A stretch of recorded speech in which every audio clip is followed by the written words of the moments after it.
The story begins in a noble's mansion, where a blind boy named Kunon is surrounded by his loved ones, all of whom have sympathetic looks on their faces. Everyone has always told him that his eyes weren't capable of seeing, so he often wonders what it really means to see. His father explains to him that seeing means having the ability to perceive colors and shapes. Apparently, Kunon became blind because his eyes bear the hero's scar, a mark left by the famous knight, Hister Hulia. Having such a scar isn't ordinary, his father tells him, so Kunon should feel somewhat proud of it and not ashamed. Despite that, even the maids whisper among themselves, thinking it's still sad, and they can't help but feel bad for him. Kunon overhears them and wonders why they would feel sorry for someone just because that person cannot see. Later that day, his magic teacher arrives, and a maid walks him over to the study room. On the way, Kunon asks the maid whether it's even necessary for him to learn magic at all. The maid tells him that it would be a waste of his talent if he doesn't. He was born with a water crest, and being able to use magic is a huge skill, a mark of pride he should take seriously. Kunon, however, doesn't see the point. Even if he learns to use magic, he still won't be able to go anywhere without someone guiding him along the way. When they arrive at the study room, he is introduced to his magic teacher, Jenny, who says it will be an honor to teach him magic. Shortly after, they begin their lessons, and Kunon appears to be a natural. He successfully performs his first spell on the very first try, creating a ball of water. Since Kunon cannot see, he has no idea what the spell looks like. Jenny explains that he is currently using water magic to make a water ball about the size of an eyeball. Hearing those words suddenly gives Kunon an idea. If he gets good enough at magic, he might even be able to create new eyeballs with his powers, which would allow him to see. From that day forward, Kunon gives himself the hope that through magic, he may one day be able to see shapes and colors just like everyone else. One day, during lunch, for the first time ever, Kunon becomes curious about what ingredients are in his sandwich. The maid comes over and explains each one to him in detail. Cooking for him suddenly feels much more rewarding now that he is genuinely interested in the food itself. After lunch, his tutor, Flora, meets him to read a book and asks him what story he wants to hear today. Kunon answers that he wants to hear the story of the famous knight, Hister Hulia. Flora hesitates when she hears this because she knows that Hister is the knight somewhat responsible for Kunon's blindness. The maid notices her hesitation and gives her a thumbs up, telling her that it will be fine. Flora agrees, but she asks Kunon to let her know if the story is too disturbing. Kunon promises her that he won't mind, explaining that he is eager to learn all kinds of information. As Flora narrates the story, Kunon learns that a long time ago, there was a war between the heroes of the world and the Demon Lord. Hister, the nation's hero, finally defeated the Demon Lord, but lost an arm and a leg in the process during a fierce battle. Since that war, every now and then, descendants of hero are born missing something, like a limb, their eyesight, or some other body part. People call these children the reincarnation of the hero or the hero's scar. Despite hearing all this, Kunon quietly thinks to himself that it's all nonsense. He knows that this is his life, and what truly matters is his own magical power. He does not need to be defined by someone else's story or by legends of heroism. What he can do with his magic is what shapes his future, not the myths surrounding the hero's scar. He has firmly made up his mind that through the use of magic, he is going to learn how to master it properly and eventually create eyeballs for himself using magic. However, all of this intense magic training ends up being far too strenuous on his young body, and as a result, he collapses from overwhelming fatigue. Aiko quickly rushes over and takes him back inside, so he can rest and clear his head. After he eventually comes back to his senses, Kunon makes up his mind once again that he needs to improve both his knowledge and his stamina, because passing out after prolonged use of magic is completely unacceptable for someone aiming to achieve such an ambitious goal. He realizes that in order to keep using magic for long periods, he needs to strengthen his physical body as well. Aiko suggests that he begin sword practice to build muscle and endurance, and also increase his food intake to support his growing body. However, she explains that all of this needs to be done in careful phases rather than all at once. once, or else he could harm himself. With that plan in mind, Kunon begins his training under one of the best retired swordsmen in the country, Master Yuoro. Although the training is difficult and exhausting, Kunon is clearly making steady progress little by little. Eventually, it becomes time for his magic lesson, so Jenny arrives at the training area and Master Yuoro steps away to give them space. Jenny walks up to Kunon and tells him that she is impressed to see that he has started sword fighting practice as well. Kunon confirms this and explains that he is going to need a huge amount of stamina if he wants to achieve his goal. Jenny has always known Kunon as a gloomy and quiet child, but now she can clearly see that something has changed. He no longer feels empty or lost, and instead has a strong motivation pushing him forward. They then begin their magic class, and Jenny asks Kunon to repeat the spell they practiced during the last lesson. Previously, Kunon was only able to cast a single ball of water, but now he easily creates 6 or even 7 water balls at the same time. Jenny finds this completely unbelievable because she didn't teach him anything new,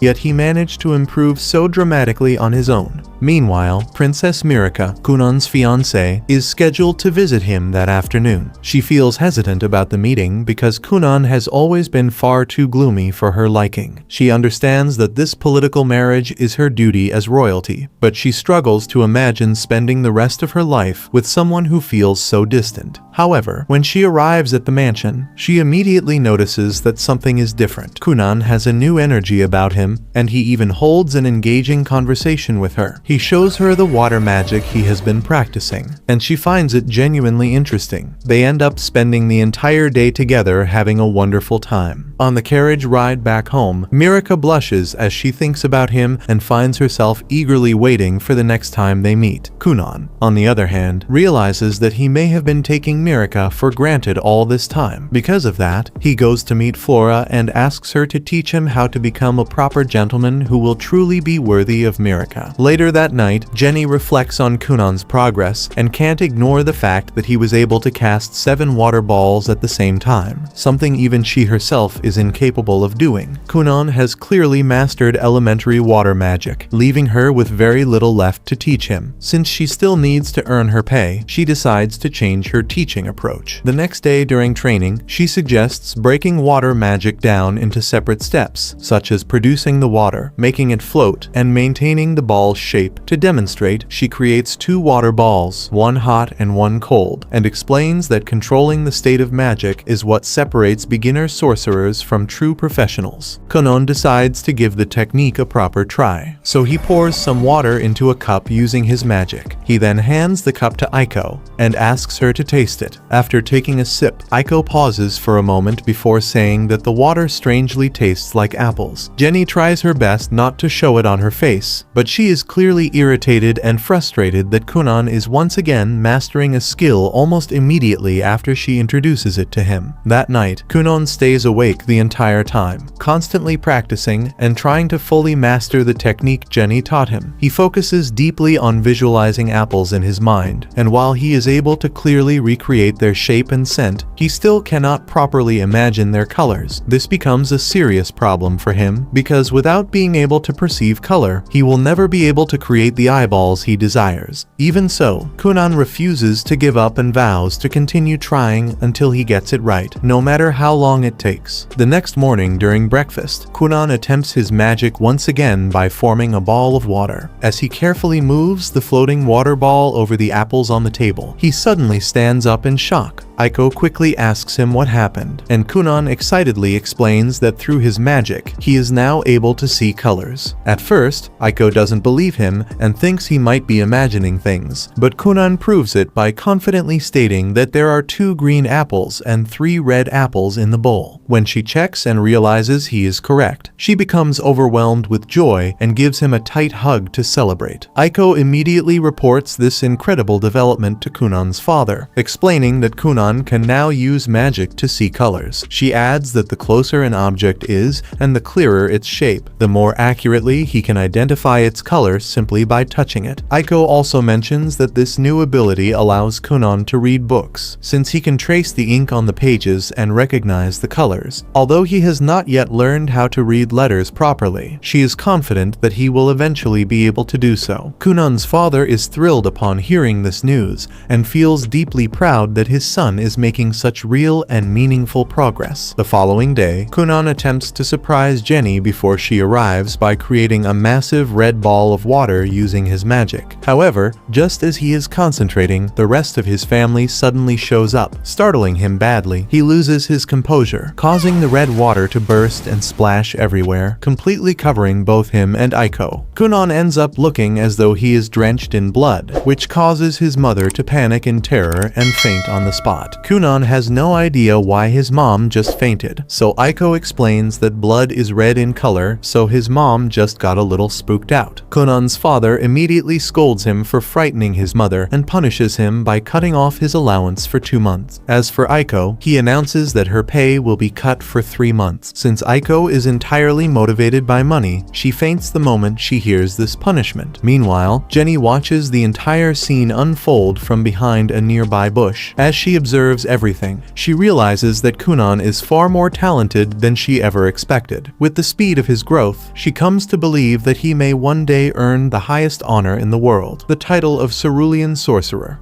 A few days later, Kunon's father tells his older brother that he wants to send him to a school. Surprised, Ikshio points out that his brother has never seen the outside world. Gurion agrees, saying that he wants him to ensure his little brother can adjust well in the real world. Hearing this, Ikshio remembers a day from his own childhood when he was leading his brother outside to play. At the time, Kunon was feeling scared, so his brother offered to hold his hand the entire time. However, when he turned around to lead Kunon out, he tripped on the stairs and fell down. As the memory ends, Ikshio keeps his own fears hidden and reassures his dad that he'll do his best for his brother. The next day, Aiko watches curiously as Kunon fiddles with a dish of water. He explains that he enhanced the container with magic to use it as a fun fortune-telling device. Aiko immediately asks Kunon to use the container to find her long-lost will to live, so he tells her that she's still in her prime. She then wonders if Kunon can find her future husband, so he reassures her that a pretty woman like her will have no shortage of suitors. Watching the two of them exchange silly banter, Flora can't help but wonder whether teaching Kunon how to joke around was really a good idea. Afterward, she sits down with him for a lesson. Watching her master joke around, she wonders if he'll become a shallow playboy if he goes down the funny route. However, she feels glad that he has changed so much since he's smiling much more often. After the lesson, Aiko takes Kunon outside the house to meet his dad. Feeling cold, Aiko asks Kunon to make some hot water balls. After creating the water balls, Kunon feels worried that his dad wants to see him so late. Aiko thinks he'll be fine since he hasn't done anything wrong to upset him, except for that blood incident a while back. Kunon reminds her that she was the one who pushed him to do it anyway, but he didn't mind since he enjoyed the experience. Sometime later, they arrive at the main estate, where the head butler, Balin, greets them. Then, Kunon's brother comes over and starts leading him and Aiko towards his dad's chambers. As they walk together, Kunon's brother wonders if he needs his help to move around. Kunon shakes his head, reminding him that he can sense his surroundings pretty well now. His brother nods, still feeling uneasy from the last time he took care of his brother. Soon, they enter a room where both of Kunon's parents are waiting for them. After Kunon and his brother go in, Aiko and Balan remain outside the room. Then, Gurion asks Kunon if he's interested in going to a real school. Kunon refuses, saying that he doesn't want to trouble others to take care of him all the time. After explaining that he's focusing on something important to him at home, Kunon wonders if it's a problem if he doesn't go to school. His dad explains that although noble children are required to attend school, he got special permission from the emperor to keep Kunon at home because of his disability. Kunon feels outraged since he smells nepotism, but Gurion reminds him to focus on the matter at hand. He then asks Kunon to reconsider his decision to stay home. However, Kunon avoids the question and instead asks his dad to restore his allowance. This angers Gurion, so he leaps into a bickering match with Kunon. Luckily, his wife reminds him of his actual goal, so he calms down. He then explains to Kunon that he needs to go to school for Mirika's sake. He reminds Kunon that any noble who doesn't fulfill their duty is shunned by society, so Mirika would get harassed by everyone if she were to marry an illiterate boy. Hearing this, Kunon reconsiders his decision and agrees to go to school. Since he feels upset about going through so much trouble, Gurion reassures Kunon that he only needs to attend the advancement exams held every year. He explains that Kunon only needs to visit the school 5 times for his exams in order to receive his graduation certificate, which makes the boy feel relieved. Ixio also reminds Kunon that he and Mirika are his seniors, so they can guide him through the school. Kunon's mother stands up, excited to get the right uniform for her son. As she calls Aiko and heads outside with her to get Kunon's measurements, Ixio follows her. Gurion stops him, warning that other nobles might bother Kunon and Mirika at school. Ixio understands this and promises to do his best to take care of his brother. The next day, Kunon tells Mirika that he's going to school. She smiles, happy to spend more time with her fiancé. Kunon admits that he's a bit scared of the new environment, so she promises to take good care of him. Kunon thanks her for the help, but thinks that they'll get into trouble with her jealous admirers. Mirika hesitates and acts like it won't be a problem, so Kunon wonders if she isn't popular at school. She quickly shakes her head, proudly admitting that 5 boys have expressed their interest in her. Kunon sighs, realizing that he needs to prepare himself to deal with some jealous teenagers. Later, he dresses up in his uniform to go to school. As Kunon heads out of the house to ride his carriage, Aiko starts fawning over him for his dashing looks. Kunon jokes with her about his good looks before getting inside the carriage. Before they leave, he uses his water spell to coat the carriage's tires in a cushioning gel. Finally, Kunon says goodbye to his family and heads out for the city. As they ride on the carriage, Ixio notes that the tires are running completely smooth on the rough terrain. Kunon explains that he designed the spell for a smooth ride since they could get back pain from all the bumps in the road. Feeling proud of his abilities, he wonders if he can get a job in the future as a magic serviceman. Ixio then asks if he's feeling nervous about school. Kunon shakes his head, saying that he has grown much stronger now. He thanks Ixio for all the times he helped him and apologizes for burdening him with his condition. Kunon also tells Ixio to stop worrying about the time he got injured under his watch. While Ixio is surprised, Kunon tells him that he's now determined to keep moving no matter the hurdles that block his path. Ixio smiles, happy that his brother has changed from his depressed past self. Suddenly, Kunon starts going further and further, saying that he'll even outlive the rest of the world just to properly enjoy his life. In the end, Ixio wonders if the maid is behind the sudden change in his brother's personality. As they get closer to school, Ixio gets surprised since Kunon can detect all the people nearby. Soon, they arrive outside the school's building, where Kunon steps out of the carriage. Mirika rushes over to greet her fiancé, who starts rambling on about how pretty she is. Mirika smiles and returns his banter,